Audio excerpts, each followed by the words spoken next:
Olá pessoal, boa noite, tudo bem com vocês?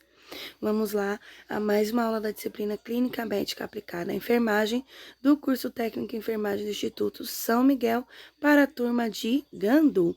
Quem está falando é a professora Eliane e dando continuidade ao nosso assunto, nós falaremos hoje sobre as síndromes respiratórias virais. E a primeira, mais conhecida, a gripe ou influenza. Gente, a influenza ela é uma infecção respiratória que ela pode evoluir para a pneumonia e, consequentemente, a óbito se ela não for tratada. Às vezes, ela é confundida com resfriado. No entanto, os principais sintomas da gripe são febre alta acima de 38 graus, dor muscular, dor de garganta, dor de cabeça e tosse seca, né? É o básico. Claro que esses sintomas eles podem evoluir com agravo. A gripe, né, a gripe comum, ela pode ser causada por 3 tipos de vírus, né? Tipo A, tipo B, tipo C, que são gêneros diferentes, ou seja, eles desenvolvem formas diferentes da doença. Nos seres humanos, geralmente a gripe é causada pelo tipo A e pelo tipo B, e a forma de transmissão são os aerosóis de pacientes que estão contaminados, né? Ou contato com animais que estejam contaminados. Pro animal passa gripe? Sim, seu cachorro, seu gato pode passar o vírus da gripe para você. A gripe do tipo A, que é a influenza A. Geralmente ela é encontrada nos humanos, em porcos, lembram da gripe suína?